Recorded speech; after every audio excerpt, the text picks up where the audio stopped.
Walton Goggins, hell yeah. Best music, and then best makeup. There you go. No W's though. Not a single W from the No, Saturn. good. Saturn's are like, nah. You know the what is her name? Jennifer Jason Leigh. She was Yeah, so good in this. And I'm looking at very good. her filmography. Mm-hmm. I don't know. She does a lot of TV. A lot of TV. She does do a lot. I'm looking at it right now too. Oh, Fast Times at Ridgemont High. So she was like an OG. She's like an OG. She's been in some movies. oh, She's been in a what? lot of stuff. Yeah, she's been around. White Boy Rick. She was in White Boy Rick. Amityville. Yeah, Amityville. Pool Man, I heard was pretty interesting. Well, I don't know. I would like to see more of her. I don't. Easy Money. She Wait, barely. She's been what are you around, talking dude. about with Jennifer Past Jason Times? Leigh. Stacey I'm looking at her Hamilton. filmography right now. She was in Oh, Weeds. she She was was the. definitely in Weeds. This is blowing my mind. So she's Yes. just old now. She's just old now, dude. She was actually, yeah, she was in Weeds. She was Weeds. That Like wasn't she her. was. No, she was her. Nancy. Yeah. What? Weeds. What? Yes. Matter of fact, it sounded like you're not putting enough respect on her. No, that's Mary Louise Parker. What am I looking at then? I have no idea. Elizabeth. I'm looking at Elizabeth Parkins, Mary Louise Parker. Oh, you're right. You're crazy, dude. All right, you got me. All right, you got me. There you Come go. on, All right. we were about to bounce back from the bad stream. Oh, man, we're about to bounce back. All right, so no, she's been in a lot of stuff. She has been. She was. No, I just saw a lot of stuff, just not a lot of stuff I Yeah. watch. Right, Fargo. She was in Fargo. Easy Money, old school. She was very good. We'll move on. She's very good. Very good actress. Yes. Yeah, I hope that is she's easy to agree doing with. what she wants to do. So IMDb has this Sure as she a is. 7.8. 7.8.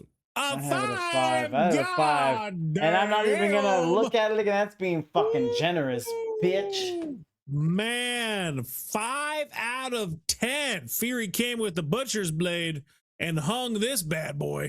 You might be able to get a 5.5 out of me, but I think I'm gonna get a 7 out of you. I promise. I got you, dude. Don't worry. whoa. Well, go ahead. You Papa's take got it. you covered. Take the reins. So acting is a 1. I agree with that. Okay. Acting was a 1. All right. Yeah, there's no argument there. I loved Samuel Jackson's character. I love the Colonel's character. Everyone delivered 1 solid, nothing over the top. Obviously, no Daniel Day-Lewis level, but still great. Jennifer Jason Leigh was there, but not she was. enough. It just she didn't do a lot. She just oh, dude, but when she turned on, it was on. Yeah, Like yeah, it was on. when she was trying to like tell Jackson's character, "Hey, don't you fucking dare! We're surrounded by the gang," and she's bleeding out and she's going off on him. I'm like, that's some really good fucking acting right there. She was killing it. And it's funny. Seeing her brother's head get blown off too. I love Channing Tatum. Yeah. I don't like watching him act. You like watching him dance? That's true. Yeah, I do actually. Yeah, very much so. We all do. We all love to see Channing dance. Right? Yeah. Good. Yeah. No, he acted very well. He acted completely very fine. well. He did this Channing Tatum thing. He did well, yeah, but you can't fault him for it. That's what he was asked of. Like that, then he brought it. He did the Remy LeBeau. Oh, you know why I didn't do this 1.5? You know who really bothered me? Man, this would have been so good last week. I'm not being an asshole. This would have been better last week. Okay, let's see. Your boy, we sung his praises for Reservoir Dogs. Tim Roth. Yeah. He was shit in Tim this. Roth was great. He sucked dick in this. I thought he was good. His accent was off. Well, hell, what the fuck? So every time he spoke, he was off, but he did great. Dude, be honest about this damn fucking movie, please. God. He was good. A one is good. It's not a 1.5. Right. I wouldn't give this a 1.5. I guess, 1 is good because there were some misses. I could hear your phrasing for shit already. It's like, Tim Roth, you did great. But his accent, it's like, well, that's everything. Every line has that accent. And you know what? I figured out what it was, or my best guess. It was too close to Christopher Waltz in Inglourious Bastards. Oh, absolutely. In my head, I was watching Hateful Eight and I was like, man, Christopher Waltz should have played this guy. I think Christoph Waltz would have crushed this character role. Tim Roth is great. Not Tim Roth pretending to be Hans Landa. Yes. Really. Hans Landa. Yes. I think Christoph Waltz would have done a better job if he was in the movie rather than Tim Roth. But Tim Roth was good. His acting was good. Very no. Oh, it's weird because we're agreeing on the acting score. Yeah. But I want us no, that was bad. It was a shitty director decision from one of the best directors of all time. It's such a glaring thing. And that character was with us the whole time. Channing Tatum was a little distracting, but he's just boom at the end. So you're just done with them. It's like Tim Roth was around for almost the whole thing. It sucks. Well, he's like he's a con man, right? He's a bandit. He's a ruse. That's what in my head, dude. Like I'm just like he doesn't have to nail the accent. This guy's a villain. He's killing people. Does he really need to practice the accent? Oh my God. This isn't I don't know. A student film, man. It's Tarantino with the budget, with the best talent, because Tim Roth is good. So when you get on set day one, and this happens a lot, I can't think of a recent example, or not recent or an example, but I'll pull one up if we want, because it's funny. Is like you'll get actors who've been working on accents. They come to set day one, and then the director's here like, oh no, get that the fuck out of here. We'll just do it without the accent. Fuck it, we'll do it live. I don't know, and man. That should have happened here. That should have happened. The accent was telling, but it wasn't completely garbage trash can like the way you're coming from. It was telling. It's just it's distracting. It was, and I wonder why. Why do I have to put up with that? So for me, I can see why it'd be distracting for you. But for me, it was something I immediately accepted, and then it wasn't a distraction for me. I think that's this whole movie. I think 3 hours of you just accepting a lot of mediocrity from someone who came up. Who was it? Django before this? Django was solid. That was a good movie. My thing about it is this: the reason why it's not a 1.5 is because of Tim Roth. It's a 1, but not a 1.5. I think if Tim Roth was played by Tim Roth's character was played by Christoph Waltz, this would be an easy 1.5. I think so. I agree with that, but with it, we have to grade it how it was made. Yeah, exactly. Which is a 1, which I agree with. It's a 1, not a 1.5. Well, right. No, we agreed on that. But there's this larger conversation where let's go there. Go there. I don't understand. I don't understand. Because I didn't like this, and I didn't like Once Upon a Time in Hollywood. I don't know what is going on with Tarantino. Like he has no faith of mine right now, which is insane considering all of his mega hits that I love. Yeah, right. I figured something out this past week too. Okay. All right. I think he counts Kill Bill as one movie. Does he? Yeah, because he directed. Well, count him out, right? Because he's scared of his 10th movie, right? You think he's backpedaling into making it just one film? No. So he's scared of his 10th movie, and I was doing some counting this past week. So count him out: Reservoir Dogs, Pulp Fiction, Jackie Brown, Kill Bill Volumes 1 and 2. Death Proof, Inglourious Bastards, Django, Hateful Eight, Once Upon a Time in Hollywood. How many fingers are you holding up? It's 10. Yeah. Right. Yeah. So I think he counts it as 1, so he's back to 9.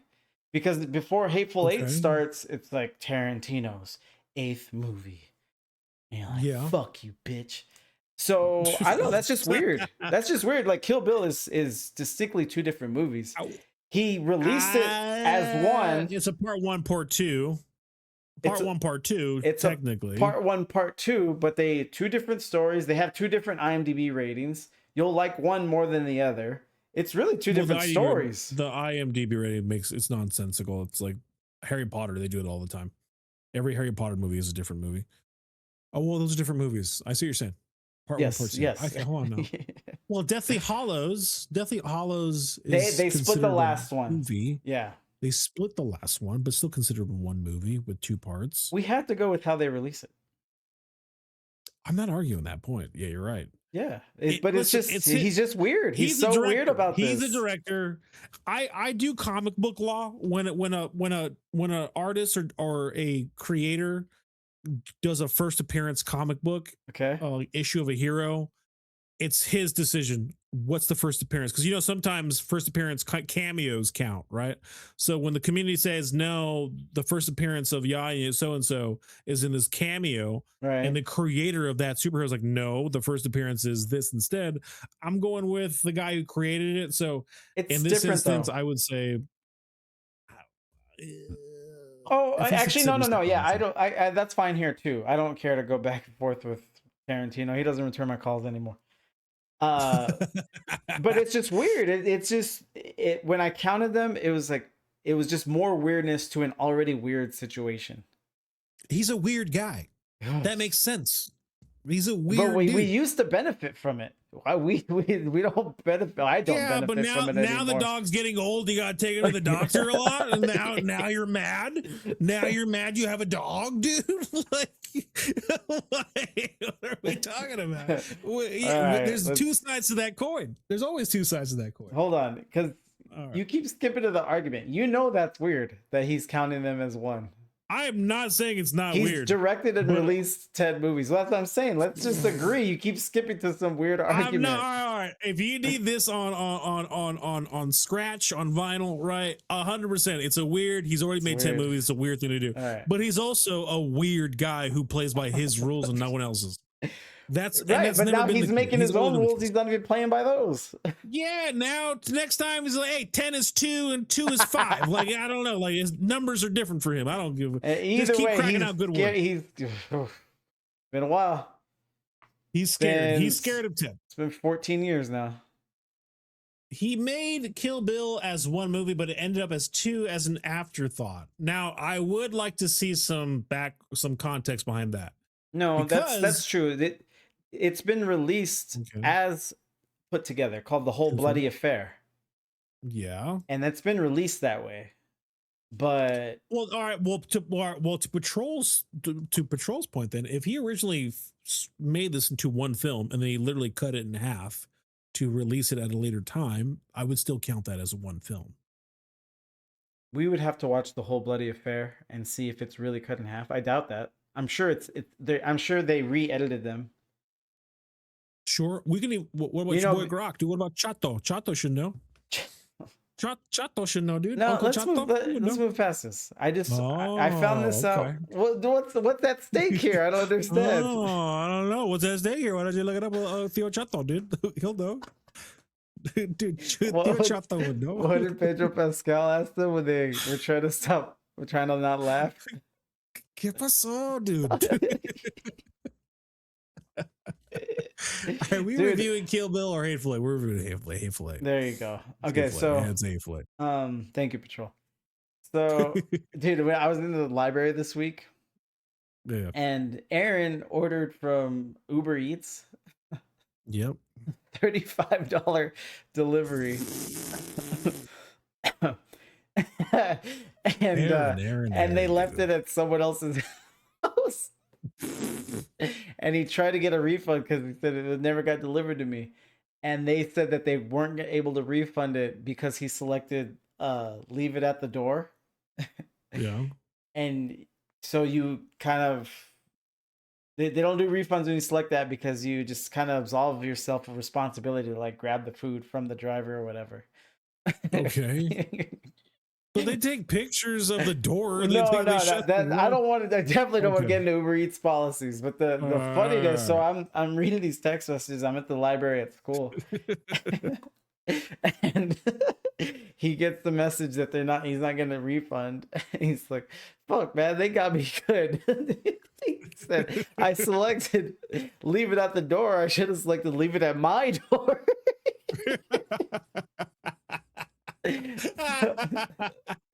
Yeah. So I'm in this, yeah, but I was in such a like quiet setting, like you can't hear shit. Like so many people around me, but everyone's just dead. Drop. Yeah. Yeah. So it was that context and that really funny message is like, fuck. And it was a struggle. I felt like that video. Solid. I had to leave it at my door. I should leave it at my door. All right, so acting is the one. Okay. Story plot, I got 1.5. What do you got? 1.5. Yeah. It is a great story, dude. Good story. It's cool. It's ambitious. I like how it plays out. Yeah. At the end of this, we'll find out about the original ending. Oh, okay. Do you remember Nice. when the script got leaked? No. I try not to pay attention to leaks. I'm like, I want to go into the movie. No. For me, I spoil myself with trailers. That's it. Right. No. So obviously it was before the movie came out. The script got leaked. It's not like I went to go read it, especially in 2015. But because it got leaked, he changed the ending. Oh shit. Okay. Yeah. Ooh, I'm down. All right. Okay. Let's see the original one it's intended for. I'm down. I'm down. So yeah, I like the story. I still no, I don't like this movie, so I don't want to see anyone like reattempt it or do something similar, but this could have been really, really cool. That trailer for Hateful was really, really cool. I'm telling you, the story. You know, I went to watch this. I took a date. It's a chick who doesn't really watch movies. I was like, no, it's Tarantino. You don't understand. This is my world. He always delivers. And when I said that, I was telling the truth. I was so upset. I was so upset. Now we know why. He's got the goggles on. He's part of it. The hurt date goggles on. Hurt date goggles. His bias. No, luckily, fortunately, she didn't hold that against me. She didn't hold it against me. Shit, dude. Actually, did you? Hurt date goggles on, man. Oh, I thought you might have met her, but no, you didn't. No, probably not. Okay, so story plot 1.5, great. Direction, I got 0.5. What do you got? You gonna max that out? I got a 1. No, I got a 1. I really enjoyed the skips, us getting context for what was going on, like how it led to be, how those guys are. I really enjoyed that a lot. And I'm thinking about in terms of like direction, I love the shots, the choices made. Now it's a 1 because again, thank you, Sergo. Tim Roth's going to be the anchor point of detailing there, because that was a very odd choice, and you're right that because he's Quentin, he could just say fuck it, we throw it out, let's just do something else, right? Like, so that was his choice that he made. Let me ask you something else. It's not a 1.5. Did this movie need to be 3 hours long?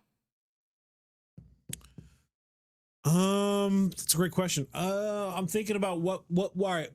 As an editor, if we put ourselves in the editor mindset, right, what will we cut to tell this story, right? There was just a lot of unnecessary long shots, and we would just linger on things. Okay. There was a lot of Lincoln letter, and like, what was the payoff?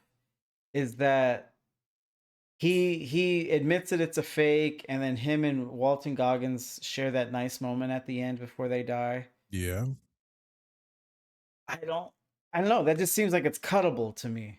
Unless something's over my head and I'm missing something. Yeah. No, because they were at odds through the entirety of the film, right? And literally 2 soldiers. Patrol. Well, first of all, Patrol. Yeah, the day was good. We went to this place on the East Coast called Twin Peaks. It's like their version of Hooters. Good, dude. It was a good day. No, she didn't hold it against me. It was fine. I was just mad. My worldview had been changed. It wasn't a good day, dude. I wish we weren't streaming so I could tell more stories about how good that day was. Oh God, that date's so bad. He's making up details on the date. But a guy I know, him and her got it on. Patrol says no movie needs to be 3 hours long. I think that rings Um, true. That I is agree. 99% of the time correct. How would you cut up Titanic? You could do that. There's some work to be involved. I'd I have to watch it, sometimes but I you feel can. you can.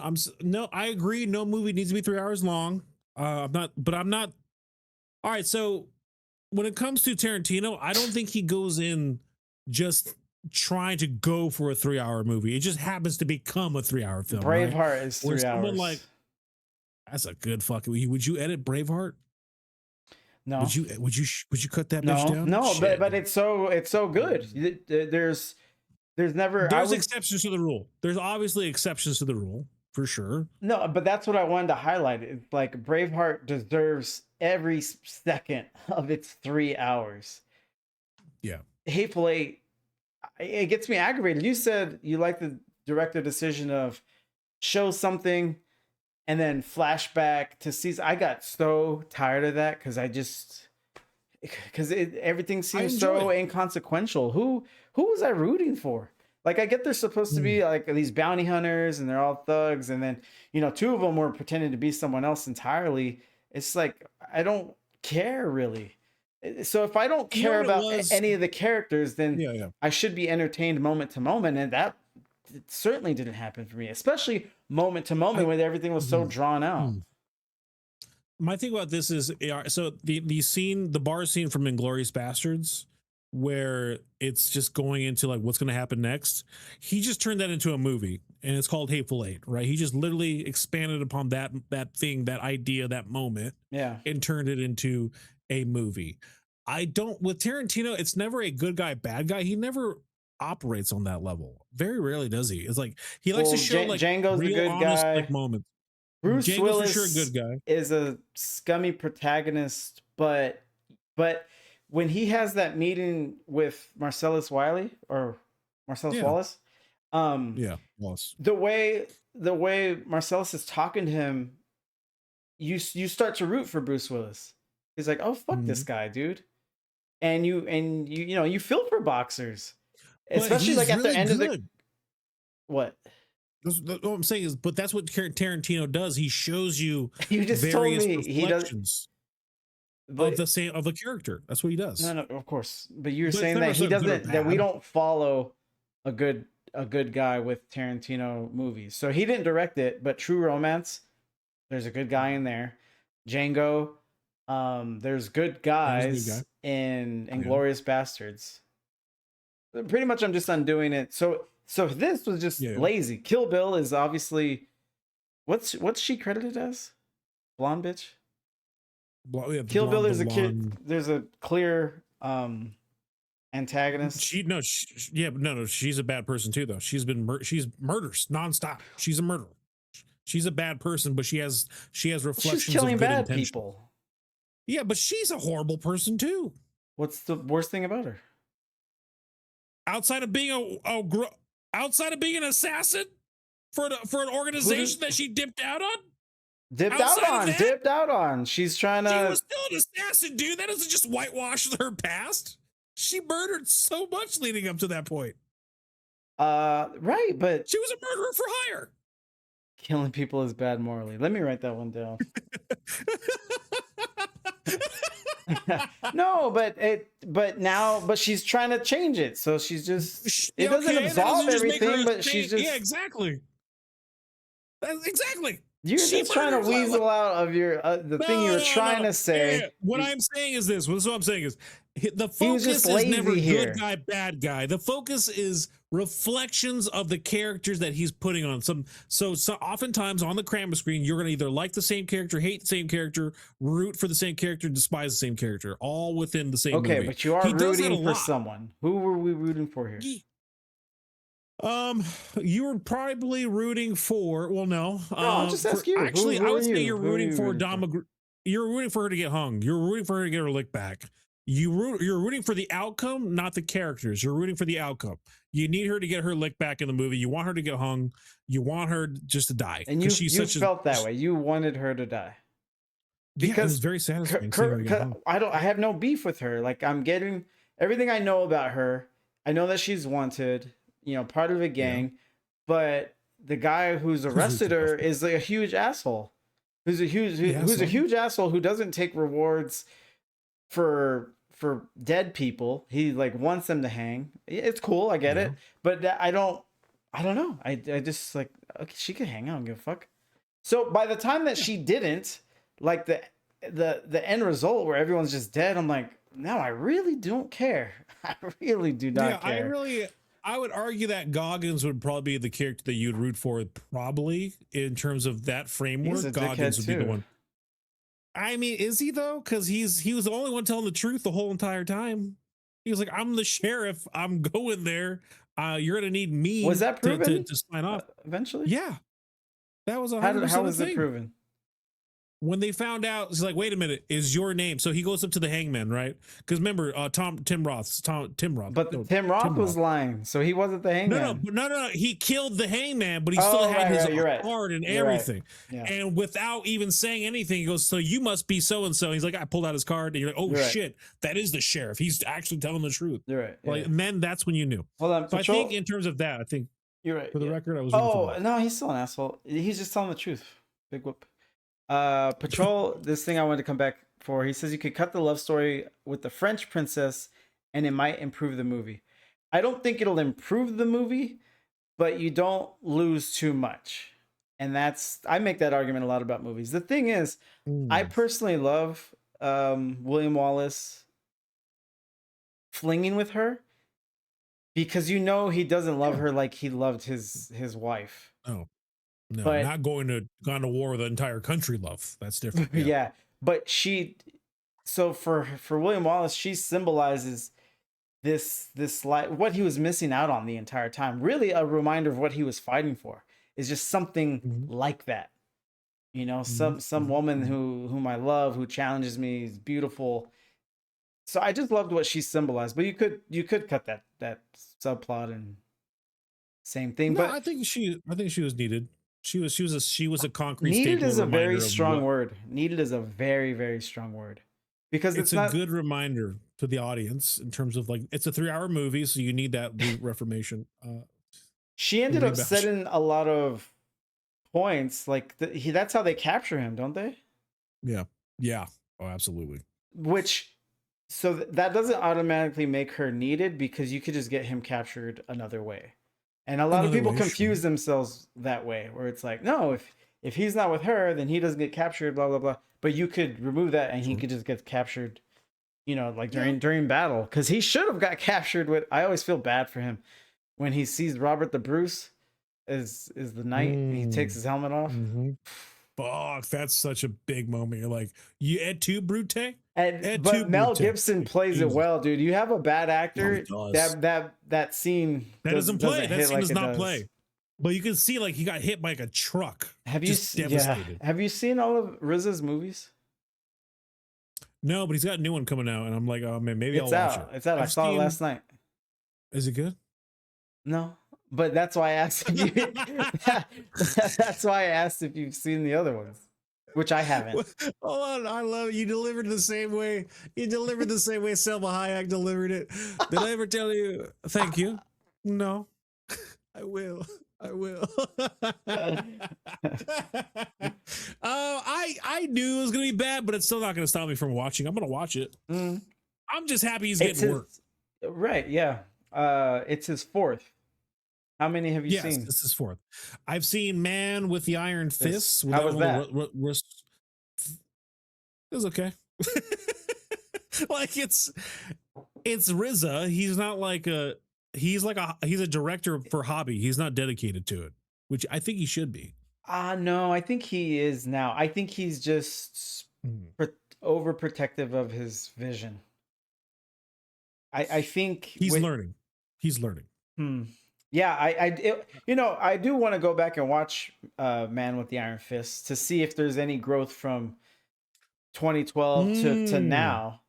But they're rated like the same on IMDb.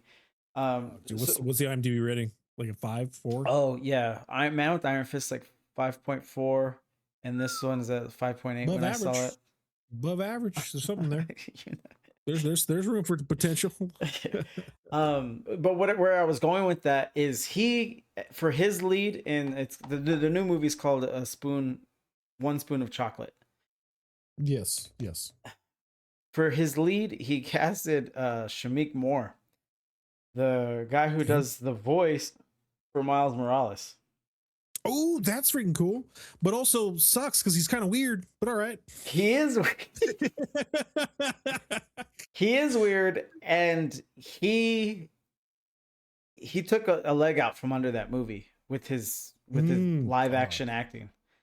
And it was interesting to see. It's like, oh man, he really just should be a voice. Like, he really just should be a voice actor. got a face for voice, got a face for radio. And some people are just, it's the thing. I don't know. I've never thought about this before, but I wonder what like the big three, what are the big three most important elements of a movie are. Oh wow. You know, if you had to lock in 3, yeah. Okay. Vision, I would put probably the biggest. No, one. I mean like acting or sound or visuals. Oh, yeah. Good shit. That's a tough one, dude. No, we don't have to hash it out now. But the point is, like, when your acting is off, it's tough. It's a domino effect. It's tough. It takes the legs off. You know, we love film so much because it's a nice marriage and cohesion of all the elements. Yeah. And when something sticks out, like Tim Roth's accent, it crumbles a little bit. Yeah. Yeah, I get you. Not even it was the accent for sure, but he was also just kind of weird too. But anyways, yeah, Shamik Moore, he hurt that movie. He hurt that movie. I could. You don't need to be a fucking scientist to know that. Like, there's a reason for it. Let's go back to Hateful Eight. Patrol's coming on in. 3 pillars would be story, performance, and reception. That would be Patrol's 3 points. So that being said, direction, I'm giving this a 1. Production. Because the choice for Tim Roth, production. 1. 1's good. I would be interested in more of the stories or what he had to do, but this seemed like shoot on a production site, take it from there. Let's get some clothes going. It looked good. I like the scenery. I liked what he was doing, but it was just the runtime was ticking. Ticking. Screenplay. Well, that doesn't hit production though. Come on. Screenplay dialogue. I'm giving this a 1. No, it doesn't hit dialogue. I'm saying I have production at a 1 because of the shots. I liked it. I enjoyed it, but yeah. Right. Okay. Screenplay dialogue, you have 1? Yeah. I have a 1. I was really fascinated with literally, again, Samuel L. Jackson's character sitting there at the table and Goggins laughing his ass off. He's like, "You really think this colored boy got a letter from Lincoln?" And then like he's saying everything that we're thinking. And then the realization, right, of that happened. Like that whole interaction was so really good to me because he's like, "Yeah, I had to lie to you. Obviously, I'm a black guy in the current times. Like it's obviously I have to have something." Let's see if we can watch that scene. It was a good scene. It's as a whole, it's a good scene, maybe necessary. But the delivery, they repeat things constantly. And it's so weird. Like you wonder if that's written that way in the script or the actors are able to do it. Samuel L. Jackson's character, who was kind of like a sketchy of Senior Bob, which was good. Like you wanted to see the payoff of like, all right, so he's got the guy. How is he going to nail him? And then you find out through the backstory, the cutaway of Senior Bob's character and what he was doing. And that payoff was really funny. All right, let's do it. Abraham Lincoln? Yes. You did say that, did you? Your hawk shit. See, and just see like how drawn out it is. What I feel is needlessly. Walton Goggins, love him. Could watch him all day, every day. Fantastic. This is. But it felt real. It felt honest. That's his character. Says you got a Lincoln letter. I told you, jackass, go hee haw someplace else. That's right, John. You did say that, did you? Yeah, I did. So, you got a letter from Abraham Lincoln? Yes. And he's insinuating he's lying. Abraham Lincoln? Right, but that's the third time he's said the same thing. Abraham Lincoln. That's 4th. The President of the United States?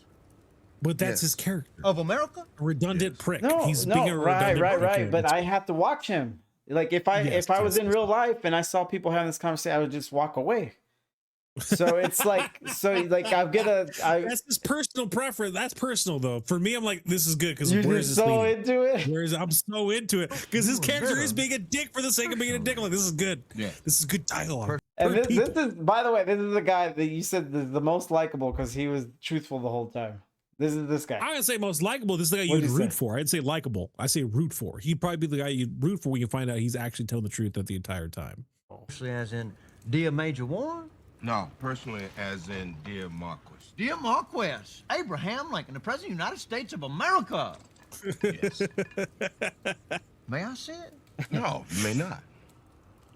But the way John tells it, you weren't just some random nigger soldier picked from a pile of letters. The way John tells it, y'all had a correspondence. Yes. The way John tells it, y'all was practically pen pals. See, and then we'll cut it there, but it's the same. I get what he's doing. How we doing? But it's the tension buildup. I would argue that there's the master class in terms of tension buildup is going to be obviously Inglourious Basterds, the bar scene. That is a master class. That's how you do it. It was long enough to where it pays off, but it was not short enough for you not to be built up. So with this, I get where you're coming from. But for me, I was really just enjoying the dialogue, dude. This was really good stuff. This is why you're marrying me instead of Fury, because he would just walk away when he would not be. I'd be so interested in the tea. I'd be the guy like, ooh, who's lying to who? Who's gonna get it? Like, that's the tea I like. I'm watching for the tea, and he's about to spill some tea on John right now. That's what I loved about that. That was great. I don't know why. It was just a good scene. I loved it. Right. And then explained how you couldn't even trust Samuel L. Jackson's character. Okay, so if he's lying about that, what else could there be about, right? Like, there's no good people in this play. Well, right? I did think that he fessed up to that too easily. He did, which is such a weird choice. Like, it's a weird creative choice. I don't understand why that happened. Yeah, why can't you just trust it because he's black? I mean, that's 100% why he had the letter, dude. He had the letter because of that during that time period of that movie. Do you remember the cabin seemed cozy? I wanted to go in there and eat their stew and stuff. The cat, do that. The blankets, blankets. It's good. Oh, dude, the blankets were good, dude. Be fair, I haven't seen the movie. Oh my God, Garth, get out of here. Do you remember in Good Burger when I forget, they're making a deal or something, and I think Kel is asking him if he wants to be friends with him. He said, no, I don't want to be friends. He said, why not? Is it because I'm black?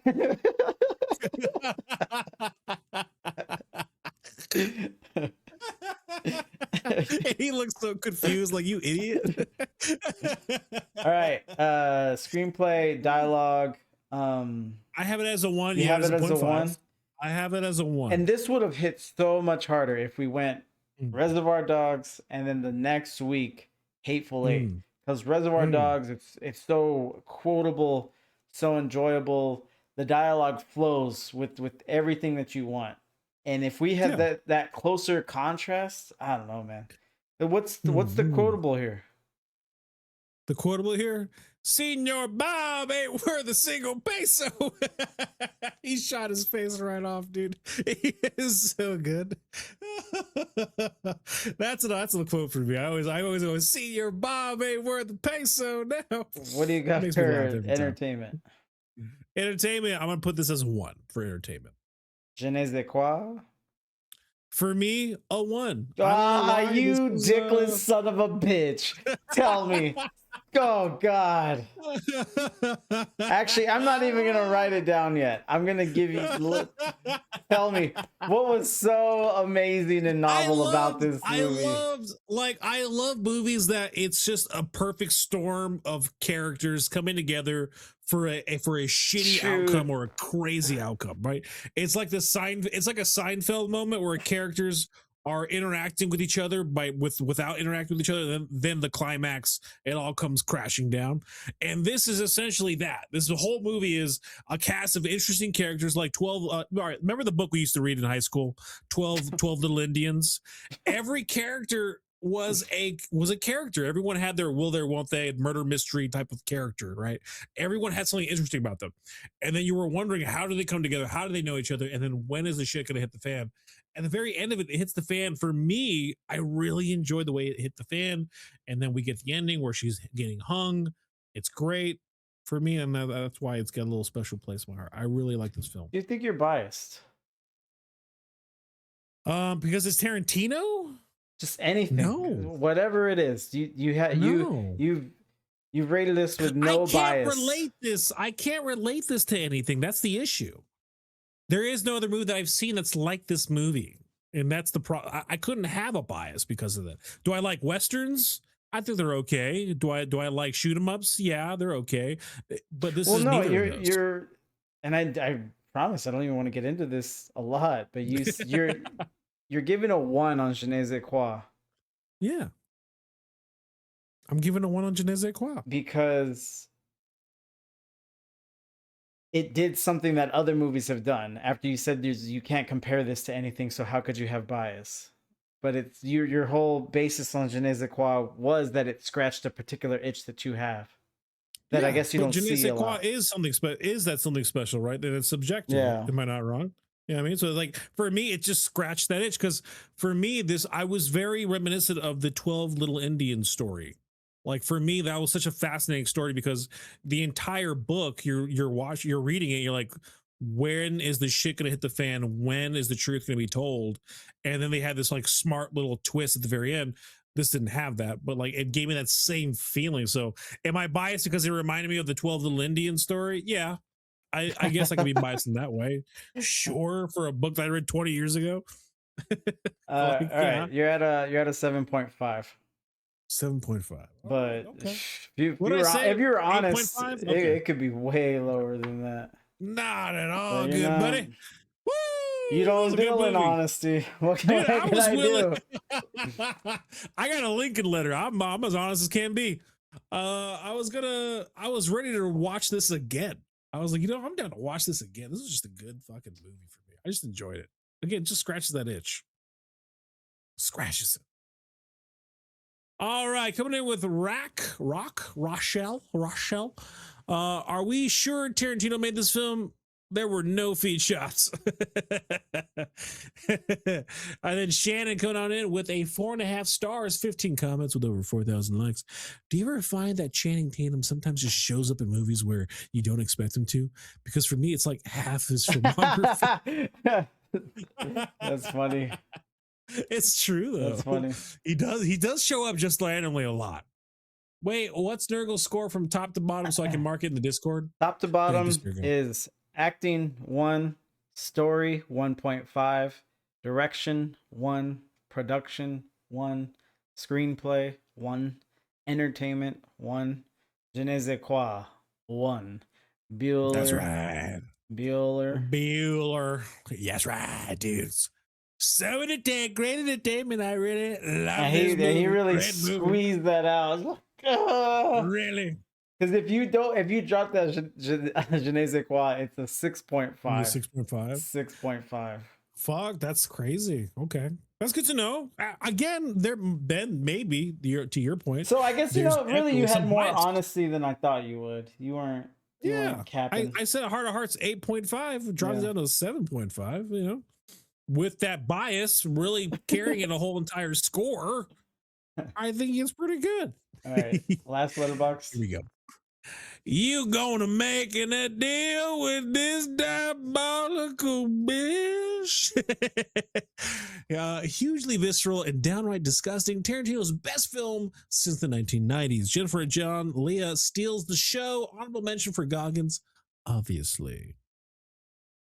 I mean, she does steal the show. Every time she spoke, it was lightning. Loved it. No, even her just kind of sitting there. Just yeah. Because she had her mannerisms and she was just like this playing, like she wasn't taking her death serious, and it was good. I really liked it. Reviews. I only have one set this week. Okay, one set. That's okay. I was actually putting them in while you were having technical difficulties. Damn, you really didn't like this film. No, I forgot. Bitch. I thought I had did it, and then I found out Okay. you canceled. But so live and learn. Got it. Yeah, next That's all time right. Here we you go. cancel Lot of ones. randomly, I'll just make sure that this is in place. There you go, man. Just be better, dude. That's all I'm asking. Just be better. All right, reviews. All right, 10 out of 10. God damn. See how we do it here, guys. A glazer, a hater. Well, you know how we do it today. A glazer. That's just one review, right? It's just one. No, there's one set, so we have all three. We just don't have two sets. Oh, my bad. All right, a glazer, a hater, and then a person right down the middle. So let's go ahead and get on in. 10-10, nail it shut. The story takes place outside of Red Rock, Wyoming. Post-Civil War, during a blizzard, 9 people are held up. Without ruining the plot, even though there's fucking spoilers already, the 9 characters. Fuck. What is this? Oh, I'm sorry. I fucked us. This is correct. He fought in the Civil War. A reputation among Southerners would place a bounty on him. Oh, this is bad. He's just explained the plot. At this point. Yeah. What's he doing? And this is a 10 out of 10. This is typical Quentin Tarantino. The film is filled with blood, killing, twists, flashback, dark humor, and even a mystery with clues. Agatha Christie lives on and is rolling over in her grave. Guide, F-bomb, N-word, FF, male nudity, brief MM sex. Okay. This is a 10 out of 10. I'm just gonna take his word for it. He believes that. That's crazy work. All right, 1 out of 10, painful. I don't get all these reviews. What's going on and on and on about this tribute Tarantino pays for movies past with his work. I'll make this simplistic. It was a painful 3 hours to sit through. I would drag on about how it could be done in literally half of an epic running time. I'll leave it at this. This movie will make me forever question my appreciation for Tarantino movies. For the extremely tight plot to the overly drugged out scenes, I'll forever regret the time and money I invested in seeing this in the theater. P.S. As much as I appreciate these past casts, it'd be nice to see some fresh faces, which don't remind me of all the other characters they played in the films. Really diminishes the imagination needed to make them work. Oh, is Samuel L. Jackson? Well, the only bright spot of this movie, in my own opinion. Brian coming on in. I mean, it's not unheard of for directors to continuously use actors they trust. Yeah. But I do understand seeing some fresh faces would be nice. 5 out of 10, The Mediocre 8. Another boring, self-indulgent exploitation fest from Quentin Tarantino, Hollywood's obnoxious wonderkin film brat. Is he a film brat? The reason I gave this a medium grade is for the great acting, cinematography, production design, and score. The problems with this film are not the individual elements, but are in the fact the problems for which its director is solely responsible. Tarantino's script, which as usual takes liberties with gross overuse of the N-word, pacing and vision make this tripe less than the sum of its parts. Death to Quentin Tarantino. Oh, God. Star Wars Disco. Grow up. Get him, Star Wars Disco. I mean, I would argue cinematography, production design, and score are all the director's choices as well. So it's like you're biting the hand that feeds you. No. They said the problems with this film are not the individual elements, but are in fact the problems for which its director. It doesn't say that he's not responsible for those other things. It's just all the problems. He's also responsible for those too. Yes. It goes without saying if you understand. Yeah. I made a graphic. Right. I made a graphic. Let's check out the graphic. Okay. Yeah. Oh fuck! I love the graphic. That's dope, dude. Because I used to just type it, and you would have this whole thing. I was like, I need to meet him there. Got the popcorn in the background too. Oh, hold on. Give me that Antonio Banderas just biting the lip, just going back. Just right. Did you know? Love it. There, now it fits. Okay. Oh, it's good. So good. I only have one here, and then I'll just switch. We'll skim the page together. After the script Sweet. leaked online, writer and director Quentin Tarantino did not want to make this movie. Oh, he's scared, dude. However, Oh, after they did a oh. brief reading of the script in Los Angeles, the cast was stunned and got excited for the film. And with Samuel L. Jackson persuading him to do this movie, Tarantino accepted. Oh, I thought it got leaked later on in the process, like in post production. This is like, it was pre-production. Interesting. Damn, yeah, I wouldn't have wanted to make it either, really. Damn. So you got to blame your boy Samuel for this one. That's what you got to do. With Samuel persuading him, yeah. Which is I'll so be honest, funny. As good as Samuel just eats. He just eats everything.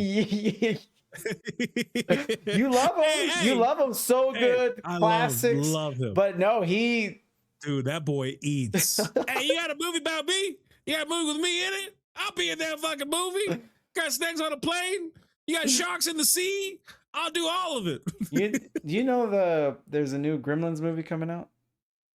I'm so excited. That's awesome. I did not know that until just right now. That's pretty dope.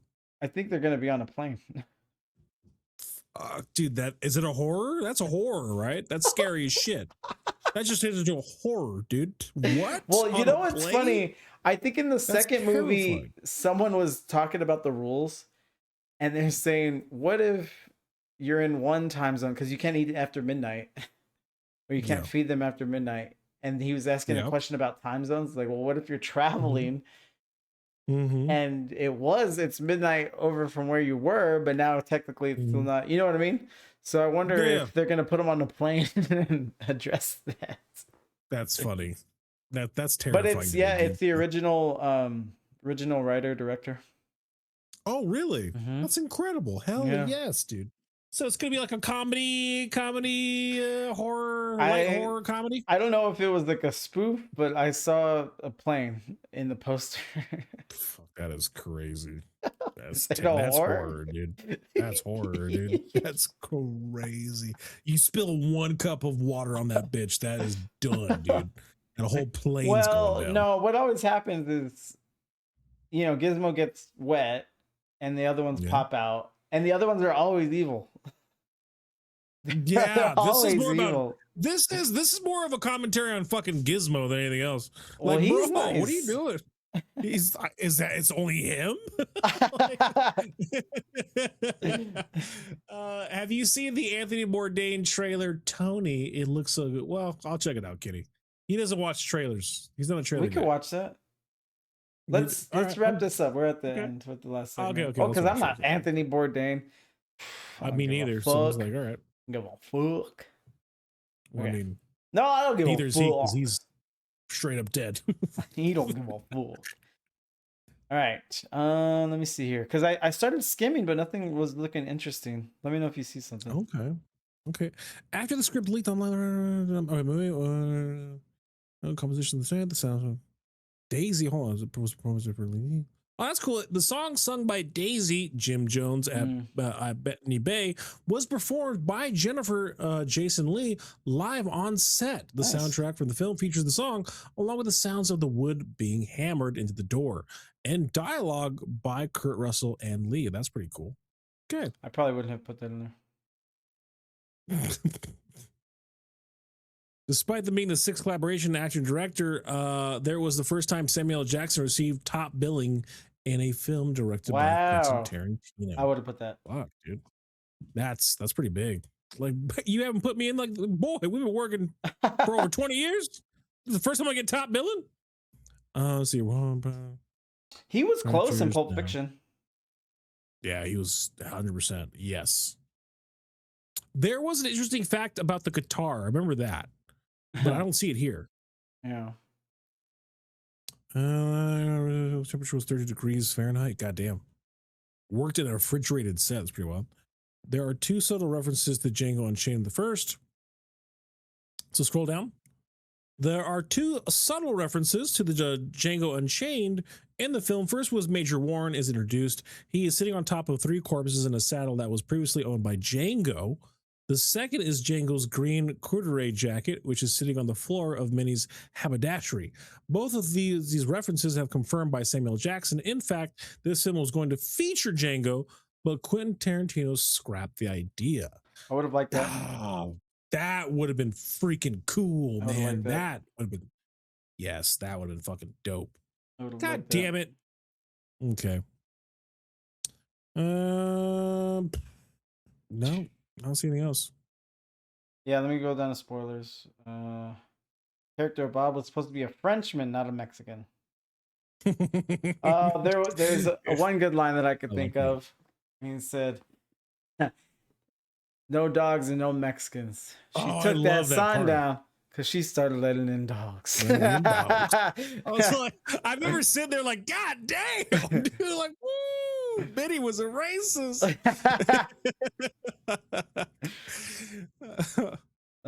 Spoilers. And that, Sir Bob, is in fact, I am saying that you are a liar.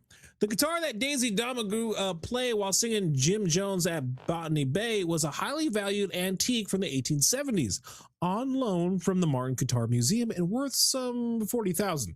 At the end of the song, the script called for John the Hangman Ruth, Kurt Russell, to grab the guitar and smash it into pieces. 6 replicas were built for the shoot and were supposed to be substituted for the real instrument by a smashing shot. But due to miscommunication, Kurt Russell was not informed and destroyed the original guitar before anyone could stop him. Jennifer Jason Leigh's shocked reaction is in this genuine and can be seen in the released film. The Martin Guitar Museum subsequently announced that they would never loan guitars to film shoots again. Which is... Well, because there's no point. Because if you can make a replica, you might as well just have the replica. Make a replica? Yeah. Matter of fact, I'm kind of, it's silly to even ask for the original. What's the point? Yeah, right. Yeah. Yeah. Just what? Fucking way to fuck it up for the rest of the guitar needing movies out there, Quentin. Cites The Thing. So Quentin Tarantino cites The Thing, 1982. As the primary cinematic influence for the film. Oh, I fucking love that. That movie also starred Kurt Russell, who was in the film and was scored by Ennio Morricone, who is also the composer for this film. Furthermore, The Thing, 1982, was also about a group of men who can no longer trust one another while being trapped inside a building during a fierce snowstorms. Both films were also contained scenes of Kurt Russell disarming the other men out of distrust and paranoia. Now that's dope. That's cool. That's cool. Just copying, just Biden this style. This is good. In an interview with fellow filmmaker Christopher Nolan, Quentin Tarantino revealed that, which I need to see this conversation, that to come to the eventual neck and a noose ending we see in the film, he wrote himself a private draft of the screenplay from Daisy's point of view so as to acquaint himself enough with the character, thus justifying her dangling demise. Which ties in exactly to what I was saying. We didn't get to read that draft. Cool. We didn't get to read that draft. Cool. So it doesn't matter to me whether she hangs or not. Yeah, I don't know what she's done. I don't know anything about her. Yeah. I don't understand how those two people came to be outside their love and passion for filmmaking. I would love to hear that conversation. And that collaboration would be insane. Like having maybe a movie by Nolan from her point of view, her up and comings for like a part 1, part 2. That would have been cool.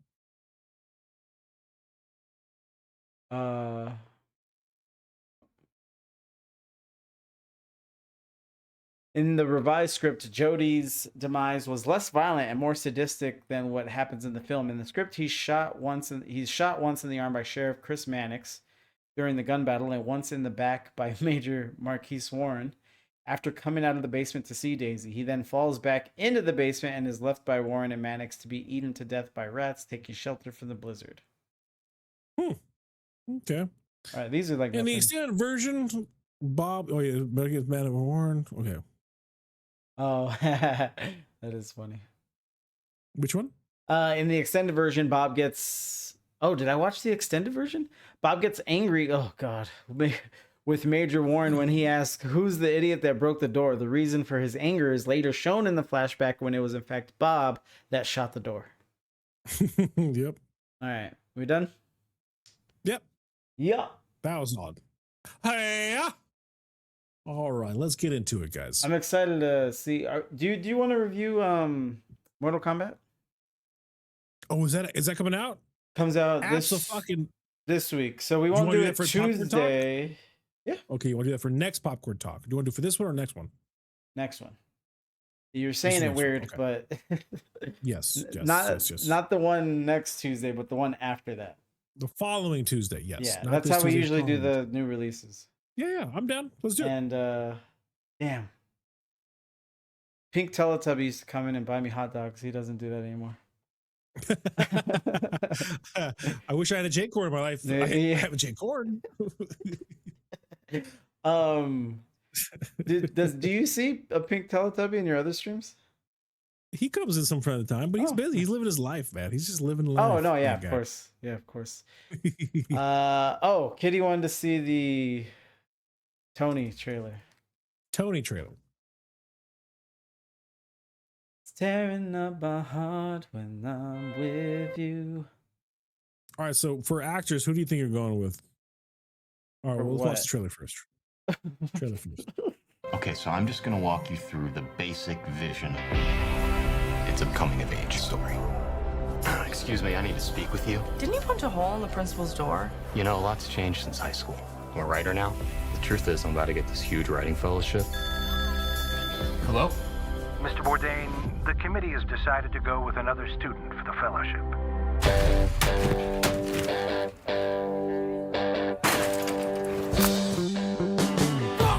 I need a job. You work in a kitchen before? That was good. Sorry. Yeah. We open Wednesday to Sunday. Start 11 a.m. What fucking time is it? That means that you're here at 10:45. 11 is late. Anyone late is fired. You know, I can cook too. The kid said he's a cook, Chef. I'm actually not a fucking cook. I'm a writer, but I said I know how to cook. Oh, I'm sorry. I didn't understand that. Shut the fuck up. I see. None of that was my. I don't care, Tony. Are you a good guy or a bad guy? Let me teach you this. This is how you open an oyster. I ate these in France when I was a kid. We were just talking about I said they taste like the future. I was reminded every measure I got on fine with modern living. This guy, he's like a master chef. And the world still so wild, called to me. We're gonna start with this special. Every Friday, something fancy but not pretentious, something sexy, makes you want to fuck, you know? Something only you can do. I was lost, I've been kept. This is insane. I know. What's this? That's for you. And the world still so wild, called to me. If anybody asks, I'm not a writer. I work in a kitchen. Sorry, what is your name? Anthony Bourdain. Oh my God, the Bourdain? That looks like it could be a solid 7. I don't know if it'd be great, but I mean, I'm down. I'm down to watch it. It looks good. Yeah, I'd watch it with my bitch if I had one. Probably not refer to it as your bitch. You'll get one. Well, then I'll stay not having one. But so then we got here. So, who do you want to choose for actors? Let me bring it up. Kurt Russell's an obvious choice. Oh, Kurt Russell. Goggins. You got Kurt. Let's flip a coin over Kurt Russell or Walton Goggins. You know, I found out about this Zoe Bell. Do you know she was the stuntman for Uma Thurman in Kill Bill? That's really freaking cool, actually. I did not know that. I want to see more of her, but she's another one. I don't know. It's so interesting. Maybe one day I'll get to that point in the film industry will understand why casting is so complicated. Why you can't just get someone good Nope. and put them in projects. That's gonna be I'm telling mind you, dude, blowing. I'm sure. it's the bureaucracy, right? It's just Right. No, I'm the sure there's tons, but I can't picture it in my politicking. head. Yeah. It's stupid. It's dumb. It's so dumb. It's so dumb. It's like, hey, the world likes this person. Let's leave more of this person. And then we're like, no, that takes years. Like Goggins has been in the game for so long. It's crazy that he's getting his up and comings now, but he's been doing this for forever. You want a coin flip between Russell and Goggins? Yeah. Let's do it. Who's who? Flip. Kurt. Let's make Kurt heads. Kurt Russell heads. Tails never fails, baby. All right, so Goggins. Goggins. We're doing a Goggins movie. We're doing some Shanghai Nights. Was he in there? He was in the first one. One of his earliest movies. He was in Noon. Was he in? Oh, you're right, Dune. No, he wasn't in those movies. I'm glad we had a get right stream. This is all this is disaster. get right. Reset. This is a little palate cleanser right here, dude. A little palate cleanser, dude. Actually, we can watch Shanghai Noon. I'm so down for some Shanghai, dude. Come on, you get Jackie Chan, get the Wilson. All right, let's see. It's that or Machete Kills, which I think we're done. I think we're kind of ringed out. Yeah. Do we get some Django? Django's there though. I didn't see this Tomb Raider, but everyone hated it, but I'm still kind of interested. I think people actually like that one. People hated it. I thought. Okay, hold on. He did a Western with Scott Eastwood. With Scott Eastwood. I remember seeing the preview for that one. Huh. Let's keep scrolling. The Goggins movies. You know, because he eats too, but it's like sneaky eats. He eats, but he's because he no longer. So he was eating, and now he's not eating anymore. Oh, dude, such a bad, so bad, dude, so bad. Wait, who is he in Born Identity? I don't know, but that's a good movie too. Shit, that's a good movie. He's in some good stuff. I'm telling you, man, like he's been eating. This boy's been eating. Well, we're done. So it starts at 1990. Oh, wait, go down. So, fuck, dude, Forever Young. That's such a good movie. Forever Young is awesome. It's so sad. I mean, obviously, Shanghai Noon is going on there. I don't know what to tell you, but that's like a no-brainer. Yeah. Shanghai Noon. Okay, put me for Diablo. Diablo? Yeah. Diablo, okay. Fat Man. Mel Gibson. Walton Goggins. That can't be good. That's Goggins after everyone found out he was racist. That's not good. You know that's not good, dude. That's post-Jew hating Gibson. That's not going to be a good movie. Oh, put Maze Runner Death Cure for me. Maze Runner Death Cure. Gotcha. Maze, God, I really hope I don't get. Yeah. Well, he's got to be right. I really hope that doesn't fucking win. What's Queen of the Ring? What's what? Queen of the Ring. I don't know. That looks pretty intense too. Looks good. Oh. In a time when pro wrestling for women was illegal all over the United States, a small town single mother embraces the danger as she dominates a peculiar American niche entertainment industry and becomes the first millionaire female athlete. I'm gonna be honest, that sounds fucking cool. Yeah, it's not rated well, but it has me. It's got me, but shit. What's the rating on that bad boy? 6.4. It's not bad. It's not terrible. No, it's up there. Not terrible. It's above average. It's above average. Which movies do we have? We got Shanghai Noon, Diablo, and Maze Runner Death Cure. No one has Scroll down. What else is there? This boy just eats. Let's just run those 3.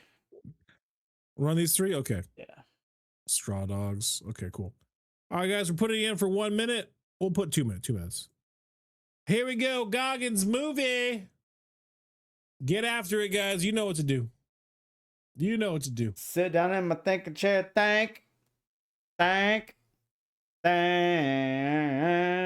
When you use our mind, take a step at a time. You can do anything Go. that you wanna do. Fat Man.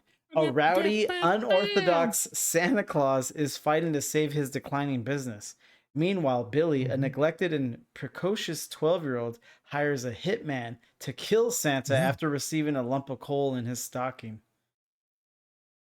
Are you fucking kidding me right now? Are you fucking kidding me right now? And Mel Gibson and Walton Goggins came together. Gibson, are you fucking joking right now, Gibson? You did Braveheart, bro. What are you doing, dude? You did Passion of the Christ, my guy. What are we doing? He has another Passion of the Christ type movie coming out. He just needs to stop. He just needs to say sorry and then get clean, just get better, and then come back. There's a lot of hype around it. Is there a lot of hype around it? Yeah. I'll read something. Is there hype around it? Sure about that? Are you sure about that? You sure about that? You sure about that?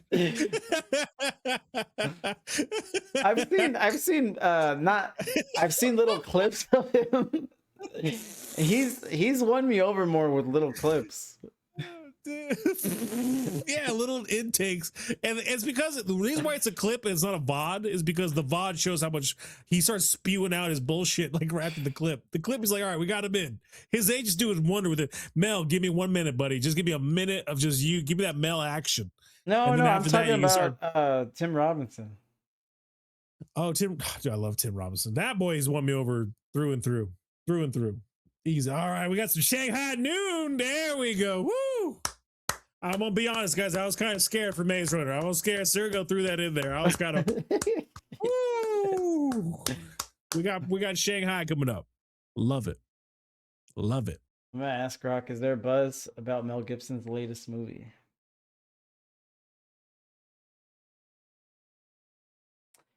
Yes, there's some buzz, mostly around his upcoming passion project rather than a brand new release.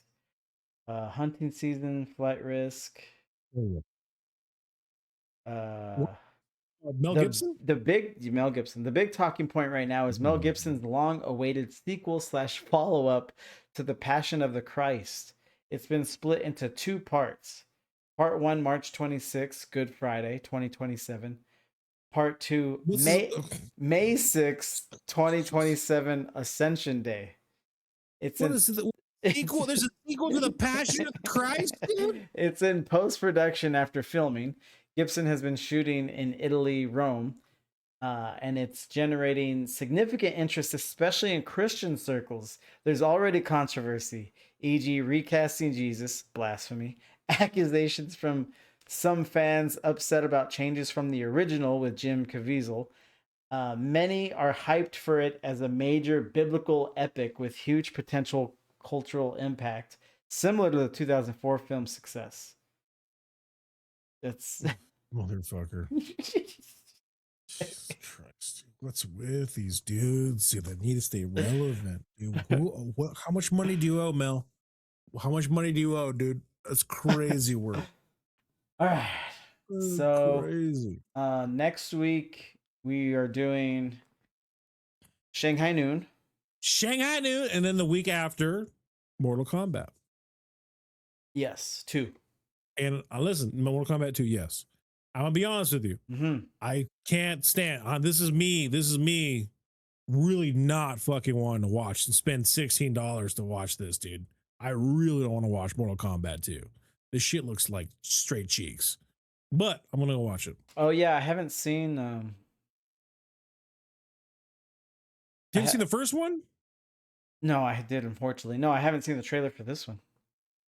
Oh, this one's just. But when the first one came out, I didn't like it, but everyone else did. Everyone loved Kano. Now everyone's dumb. Yeah, for sure. But that always happens to me, man. Like the No, movie what I'm comes saying out is- and alright, so everyone's like individual hyped up. individual casting is good. Individual casting is good. I'm actually the casting is that was actually the strong part of the movies. The writing, the directing, the production was so bad that it brought down all the hype of the actors playing these amazing characters. That's the sad part. The story sucked ass. The production sucked ass. Everything sucked ass except like the actors they're capable. Like shit, these guys are great actors. Why are we doing this? All right. So Shanghai Noon Tuesday, week after that, Mortal Kombat 2, which you hate it, but you're just for the love of the game. I spit at it. Yeah, that's how much I hate it, dude. I spit at it. Maybe it'll but I'm doing it for the you. love of the game. Yeah, it'll come on, bro, grow up, dude. You know what's surprising is Mel Gibson doing a fucking sequel to The Passion of the Christ. That's surprising, dude. Fuck, what the title's gonna be called? What's the title gonna be? The Sadness of the Devil. What is he doing, dude? What is this man doing?